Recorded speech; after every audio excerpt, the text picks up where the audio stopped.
Украин болон Америкийн нэгдсэн улс стратегийн ашигт малтамлын салбарт хамтран ажиллах санамж бичигт гарын үсэг зарлаа. Америкийн нэгдсэн улсын ерөнхийлөгч Дональд Трамп Итали улсын ерөнхий сайд Жоржа Мелони нар уулзсан байна. Орос улбаны улсын дээд шүүгч талибуудыг террорист бүлэглэлийн жагсаалтаас хассан байна.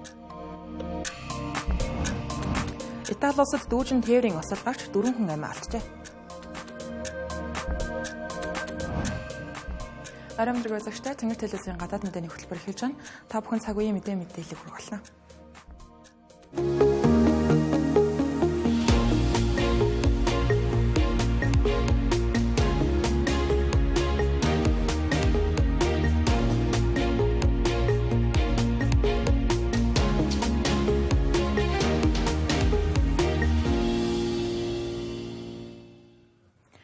Америкийн нэгдсэн улсын ерөнхийлөгч Дональд Трамп Орос Украины энхийн хэлэлцээг зогсоож магадгүй нь өнөөдөр Америкийн нэгдсэн улсын төрийн нарийн бичгийн дарга Марко Рубио хэрвээ энхийн хэлэлцээрт ойрын өдрүүдэд бодиттой ахиц гарахгүй бол ерөнхийлөгч Дональд Трамп хэлэлцээг орхих болно гэж мэдгдсэн байна. Тэрээр өнөөдөр Парис хотноо Европ болон Украины удирдагч нартай уулзсныхаа дараа ийхүү мэдээлэл хийсэн байна. Уг мэдээлэл гарахын өмнө дайны зогсоохтой холбоотой хэлэлцээнд багахан ч гэсэн ахиц гарлаа гэдэж байсан. Учир нь өнөө өглөө Украин болон Америкийн нэгдсэн улс 2 сартаа өргөлжилсэн яриа хэлэлцээрийн эцэст стратегийн эрдэс баялагын салбарт хамтран ажиллах санамж бичигт гарын үсэг зурсан гэдэг мэдээлэл гарсан байсан. Гэвч Америкийн нэгдсэн улсын төрийн нарийн бичгийн дарга Марко Рубиогийн мэдээллийн дараа нөхцөл байдал тун тодорхойгүй болж байна. Түүний мэдээллийг шинжээч нар Орос улбаноос болон Украин улсад шахалт үзүүлэх зорилготой анхааруулга байсан гэж дүгнэж байгаа юм. Өнөөдөр Америкийн нэгдсэн улс болон Украин улсын дипломатууд гарын үсэг зурсан гэж байгаа ашигт малтамлын салбарт хамтарч ажиллах гэрээний тухайд тодруулбал Украин улсын шадар сайд Юлия Севериденкогийн хэлж байгаагаар Украиныг сэргээн босгоход зориулсан хөрөнгө оруулалтын санг байгуулах зорилготой өмнө цаашдаа ирээдүйд эдийн засгийн түншлэлийн гэрээ байгуулах эхний алхам болж байгаа хэрэглээ. Украин болон Америкийн нэгдсэн улсын дипломатууд стратегийн чухал ашигт малтмал олборлох чиглэлээр ийхүү хамтран ажиллах гэрээнд гарын үсэг зурхаар өнгөрсөн 2 дугаар сард хэлэлцэж эхэлсэн байдаг. Гэсэн хэдий ч Америкийн нэгдсэн улсын ерөнхийлөгч Дональд Трамп болон Украин улсын ерөнхийлөгч Володимир Зеленский нарын 2 дугаар сарын 28-ны өдөр Вашингтонд болсон уулзалтын үеэр дэгдсэн маргаан саад тэг болж улмаар өдийг хүртэл хойшилсан байсан. Дональд Трамп энэхүү гэрээг бол дэмжиж байгаа. Мууг санамж бичих нь Америкийн нэгдсэн улсад Украины ашигт малтмал болон ховор элементүүдийн олборлолтоос ашигыг роялти хэлбэрээр төлбөр авах нөхцөлийг бүрдүүлж байгаа юм байна. Түүний хэлснээр уг төлбөр нь өмнөх ерөнхийлөгч Жо Байдены үед Украинд өгсөн тусламжийг нөхөх зорилготой гэлээ. Украин улсын шадар сайд Юлия Севериденко гэрээний дэлгэрэнгүй нийтлээгүй. Гэхдээ талууд гэрээний эцсийн хувилбарыг бэлтгэхээр ажиллаж байгаа гэдгийг хэлсэн байна. Гэрээний дүнд байгууллагад хөрөнгө оруулалтын санаа нь Украин улсын сэргээн босголт, дэд бүтцийг шинжлэх, бизнесийг дэмжих, шинэ эдийн засгийн боломжуудыг бий болгоход хөрөнгө оруулалтыг татах үр дүнтэй хэрэгсэл болно гэсэн байна. Украин улсын ерөнхийлөгч Володимир Зеленский хэлж байгаагаар энэхүү хамтын ажиллагааны анхан шатны баримт бичигт гарын үсэг зурах санал Америкийн нэгдсэн улсын талаас ирсэн гэлээ. Ээж бүрэн гэрээг Украины парламентоор батлуулах шаардлагатай болно. Украины талаас ямар ч гэрээ байгуулах байсан аюулгүй байдлын баталгааг шаардсан хിവэрэ байгаа.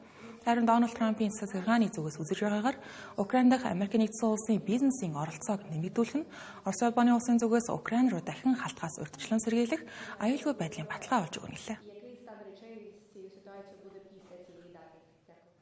Өнөөдөр Америкийн нэгдсэн улсын ерөнхийлөгч Дональд Трамп Итали улсын ерөнхий сайд Жоржа Мелонитай уулзлаа. Жоржа Мелони өөрөө бусад Европын удирдагч нартай харьцуулахад Дональд Трамптай сайн харилцаатай нэгэн гэдэг байна. Талуудын уулзалтын гол сэдв нь Америкийн нэгдсэн улс болон Европын холбооны хоорондох гаалийн тарифын улмаас үүсээд байгаа асуудлуудыг төвлөрсөн байна. Уулзалтын үеэр Дональд Трамп тарифын асуудлаар цааш яриа хэлэлцээ хийхэд нээлттэй идгэлсэн байна. Америкийн нэгдсэн улсын ерөнхийлөгч Дональд Трамп Европын холбоотой тарифын асуудлаар хэлэлцээр байгуулах боломжтой ч гэлээ яаран хэлэлцээр байгуулах бодол байхгүй гэдгээ хэлсэн байна. Мөн тэрээр түүний тарифын бодлогын улмаас хөрөнгийн зах зээлээс олон их найд ам доллар хасагдсан гэдгээс үл харгалзан Америкийн нэгдсэн улс олон улсын худалдааны нөхцөл байдалд давуу байдалтай хэвээрэ гэж үзэж байгаагаа хэлсэн байна. Өнгөрсөн 7 хоногт Дональд Трампын тарифын бодлогын улмаас хөрөнгийн зах зээлд үүссэн савлгаа нь тарифыг түр хугацаагаар зогсооход хүргэсэн. Ингэснээр Европын холбоонд ногдуулах 20% гаалийн тарифыг 90 хоногийн хугацаанд 10% болгон бууруулад байгаа юм. Жоржи Мелонитэй хийсэн уулзалтынхаа дараа Дональд Трамп сэтгүүлчдэд хэлэхдээ зөвхөн Европын холбооч биш, бусад улс орнуудтай ч тэр тарифын асуудлаар худалдааны хэлэлцээр хийх боломжтой гэж үзэж байгаагаа хэлсэн байна. Мөн тэрээр Хятадын эрх баригч нартай тарифын асуудлаар ярилцаж байгаа ба ингэхдээ TikTok-ыг худалдах шийдвэр тарифтай холбоотой гаргах шийдвэрүүдэд нөлөөлж болохыг дурдсан байна. Европын холбоог төлөөлөн Жоржи Мелони тун эгзэгтэй үед Дональд Трамптай уулзалт хийж байгаа нэ. Сүүлийн үед Америк нэгдсэн улсын зүгээс Европод үзүүлж байгаа шахалт, ялангуяа үндэсний аюулгүй байдал тарифын дарамттай холбоотойгоор Европ болон Америк нэгдсэн улсын харилцаа тун таагүй байгаа лээ. Жоржи Мелони Дональд Трамптай уулзах үедээ барууны ертөнцийг дахин агуу болгох нь миний зорилгоо гэж хэлсэн байгаа нь Дональд Трампын Америк нэгдсэн улсыг дахин агуу болгоно гэх урайтай ижилхэн сонсогдож байгаа юм. Үүгээрээ Жоржи Мелони Дональд Трампын бодлого шийдвэрүүдтэй зарчмын хувьд санал нийлж байгаа гэдгээ харуулсан хэрэг болж байна. Жоржи Мелони Дональд Трамп нарын уулзалтад зэрэгцсэн Европын холбооны худалдаа эдийн засгийн аюулгүй байдлын комиссар Марош Шефчович, Вашингтонд Америк нэгдсэн улсын худалдааны сайд Ховард Лотник, мөн Америк нэгдсэн улсын худалдааны төлөөлөгч Джеймсон Грейр нартай уулзсан байна. Марош Шефчович уулзалтын дараа тарифыг тэглэх, тарифын бус саад тодорхойг багасгахын тулд хоёр талаас ихээхэн хүчин чармайлт шаардагдана гэдгийг хэлсэн байна. Жоржи Мелони Дональд Трамп нар зөвхөн тарифын асуудлаар ярилцсан хэрэг биш ээ. Украины дайны тухайч гэсэн талууд уулзалтын үеэр байр суурь солилцоод амьдсан байна. Жоржи Мелонигийн хувьд өөрөө цагаачлалын эсрэг консерватив улс төрийн бодлогуудаараа Дональд Трамптай ижил улс төрч юм а. Гэвч Украины асуудал дээр тэдний байр суурь ялгаатай байна. Жоржи Мелони Орос улбаны улсын хадлага эхэлснээс хойш Украин улсад тууштай дэмжлэг үзүүлж байгаа бол Дональд Трампын хувьд Украинд үзүүлэх дэмжлэг нь дайныг зогсооход чиглэсэн байх ёстой гэсэн хатуу нөхцөл тавьж байгаа лээ. Уулзалтын үеэр талууд Украины дайны асуудал болон дайны дараах сэргээн босголтод Итали улсын зүгээс хүлээх үүргийн талаар ярилцсан байна. Ингэхдээ Дональд Трамп Жоржи Мелониг Итали улсын батлан хамгааллын зардлыг нэмэгдүүлэхийг уриалжээ. Одоогийн байдлаар Итали улсын батлан хамгааллын зардал дотоодын нийт бүтээгдэхүүнийхээ 149%-тай тэнцэж байгаа нь НАТОгийн зорилтод 2%-аас доогуур үзүүлэлт юм а.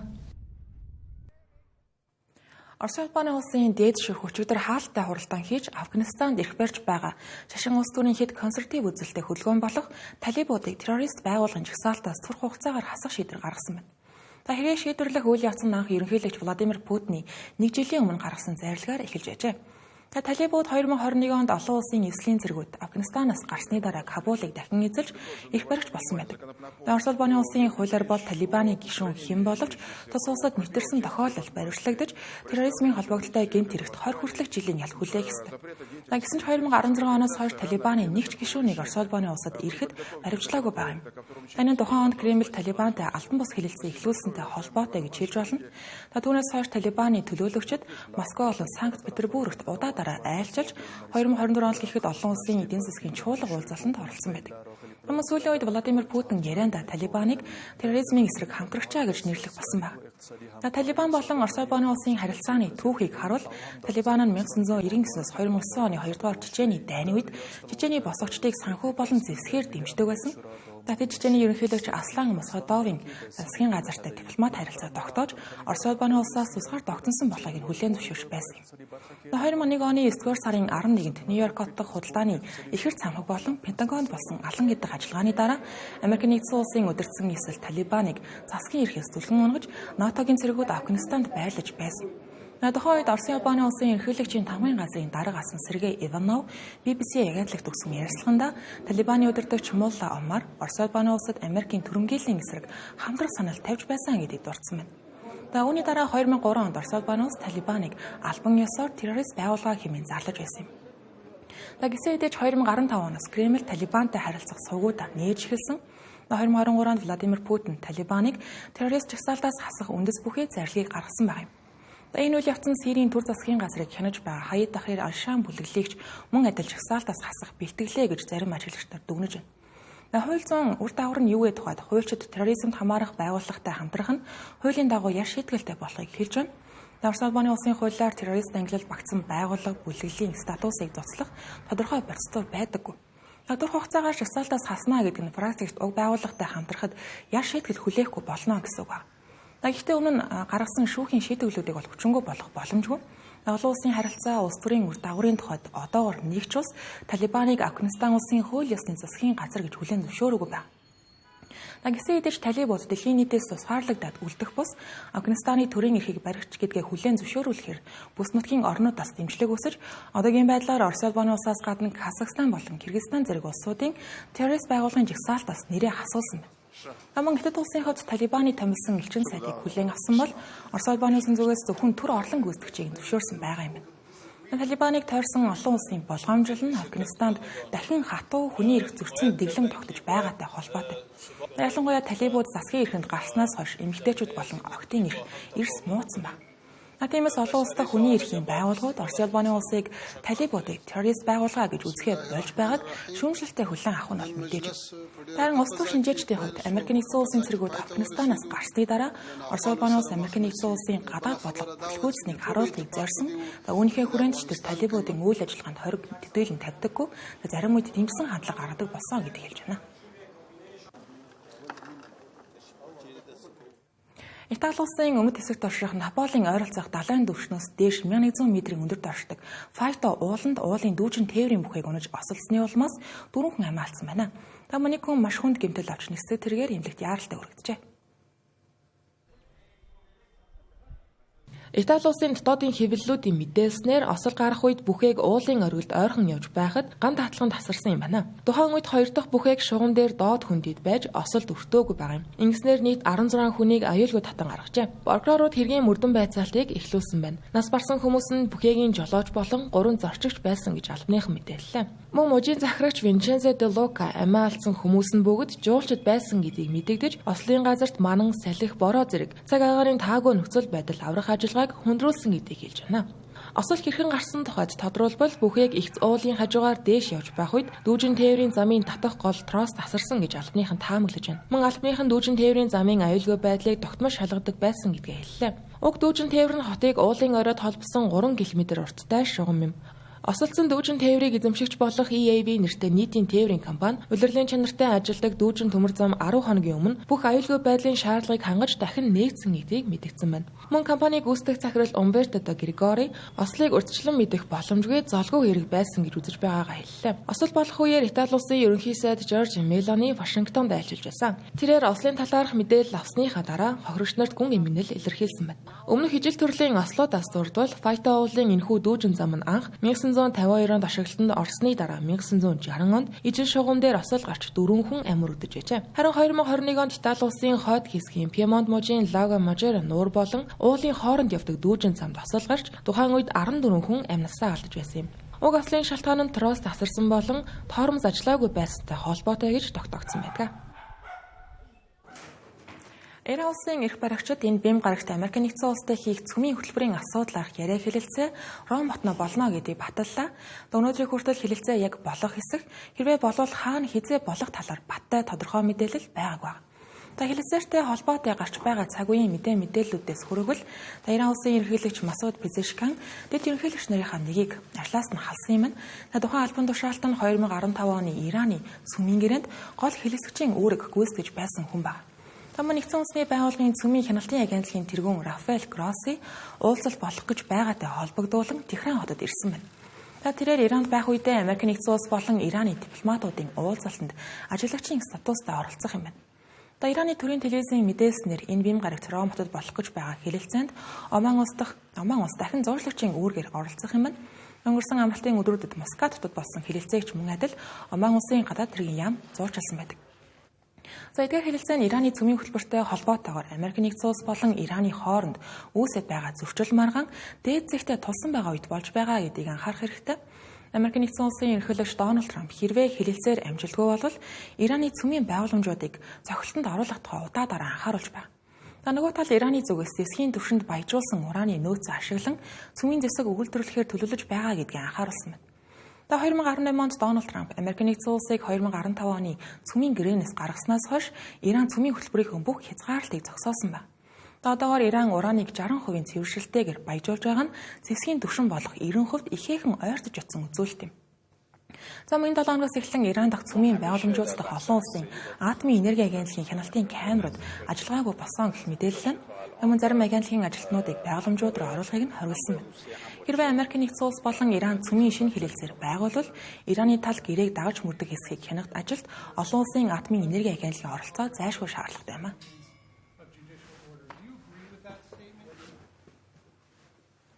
Тэнгэр телевизийн гадаад мэдээний хөтөлбөр үргэлжилж байгаа. Хөтөлбөрийн хэсэгт би зарим мэдээллийг товчоор хүргэнэ.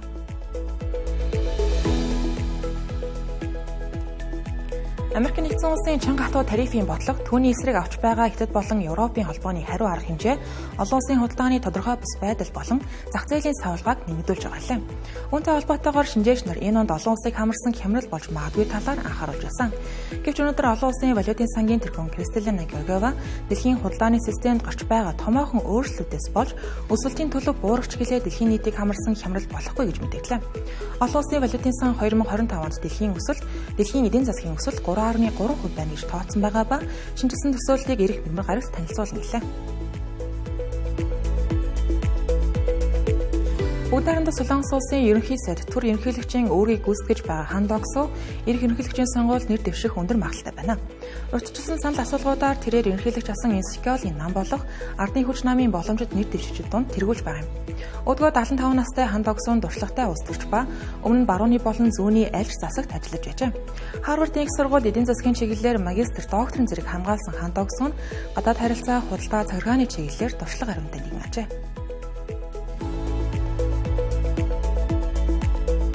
Турк улсын төв банк сүүлийн 3 сарын турш борлогын хүүгээ бууруулсан хэдий ч энэ удаад 3.5%-аар нэмэгдүүлж мөнгөний зөөлөн бодлого хэрэгжүүлэхээ зогсоож байгаа гэдгээ зарлалаа. Шинэ бодлогын хүү 42.5%-аас 46% болж өссөн бол overnight зээлийн хүү 49%, зээлийн хүлээн авалтын хүү 44.5% болжээ. Төв банк инфляц тогтворчих хүртэл хатуу мөнгөний бодлого хадгалах болно гэж мэдэгдсэн байна. Мөн дэлхийд дахинд өрнөж байгаа хамгаалтын худалдааны арга хэмжээ, тухайлбал тарифын харилцан өсөлт нь Туркийн эдийн засгийн тогтворчлолтод сөргөөр нөлөөлж болзошгүйг анхаарууллаа. Америкийн нэгдсэн улсын дэвсгэр түвшин Йемений шатгууны агуулгыг бөмбөгдөж устгасан тухайга мэдээллээ. Улаан тэнгисийн Рас Иса бомб дахь энэхүү давталгаа нь Ираны дэмжлэгтэй Хутичуудын хөлгөөний санхүүжилт хангамжийг дасгах зорилготой байсан гэлээ. Хутичуудын мэдээлснээр давталгааны үеэр 38 хүн амьд ба тэдний дунд түргэн тусламжийн ажилтнууд байсан байна. Хутичууд нь 2023 оны 10 дугаар сард газын зориулсан мөргөлдөөн илгэснээс хойш Улаан тэнгис болон Аденийн булангаар дамжин өнгөрч байгаа худалдааны хөлгүүд рүү халдаж байгаа юм. Үүнийг зогсоох зорилгоор Америкийн нэгдсэн улс Хутичуудыг онлын зохиолд өгч байгаагийн улмаас энгийн иргэд энэхүү хохроо тохиолдлууд гарч байна.